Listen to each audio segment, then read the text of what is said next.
విశాఖలోని జగదంబ జంక్షన్లో నిర్మించిన వాల్ క్లాక్ టవర్ అధికార పార్టీకి చెందిన నేతలు ఫ్లెక్సీల ఏర్పాటు, ప్రచారానికి ఉపయోగపడుతుంది.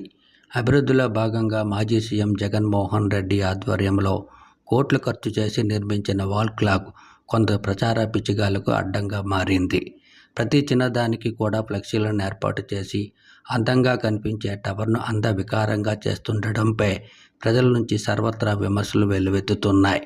అయితే ఏ ముహూర్తాన టవర్ నిర్మించారో గానీ కొత్తగా పెళ్ళైన జంటలు టవర్ అందాన్ని తమ కెమెరాల్లో బంధిస్తూ వివిధ భంగిమాల్లో పోజులిస్తూ ఫోటోలు తీసుకుంటూ ఆనందాన్ని వ్యక్తం చేస్తున్నారు. ప్రతిరోజు ఆ టవర్ వద్ద ఉదయం సాయంత్రం సమయాల్లో టూరిస్టులు వచ్చి ఫోటోలు తీసుకోవడం, వాటిని తమ వారికి షేర్ చేస్తూ సంతోషం వ్యక్తం చేసిన సందర్భాలు కోకొల్లలు. సందర్శకులకు కనువిందుగా కనిపించే వాల్ క్లాక్ టవర్ను ఫ్లెక్సీలతో నింపి అందవికారంగా చేస్తున్న వ్యక్తులపై జీవీఎంసీ అధికారులు చర్యలు తీసుకోవాలి.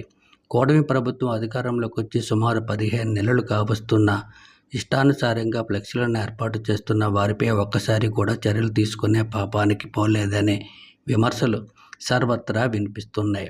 అసలు జీవీఎంసీ సంస్థ ఉందా లేదా అన్న ప్రశ్నలు కూడా ఉత్పన్నమవుతున్నాయి. ఇంతలా బరితెగించి కోట్లు ఖర్చు చేసి నిర్మించిన వాల్ క్లాక్ టవర్ను ఫ్లెక్సీలతో నాశనం చేస్తుంటే జీవీఎంసీ అధికారులు గాఢ నిద్రలో ఉన్నారా? దాన్ని కాపాడే బాధ్యత వాళ్ళ మీద లేదా అంటూ ప్రజలు మండిపడుతున్నారు. జగదంబ సెంటర్కి తలమానికంగా ఉన్న వాల్ క్లాక్ టవర్ను అన్ని పార్టీలు కాపాడాల్సిన అవసరం ఎంతైనా ఉంది. ప్రచారం చేసుకోవడానికి అదొకటే ఉందా? చుట్టుపక్కల ప్రదేశాలు లేవా?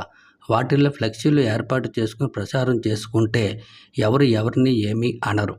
మనం హద్దులు దాటి దాన్ని ప్రవర్తించినప్పుడే ప్రజలు మనల్ని ప్రశ్నిస్తారనే ఒకే ఒక నిజాన్ని తెలుసుకొని ఆ టవర్ను కాపాడుకునే దిశగా ముందుకు సాగితే మంచిదన్న అభిప్రాయాలు వ్యక్తమవుతున్నాయి.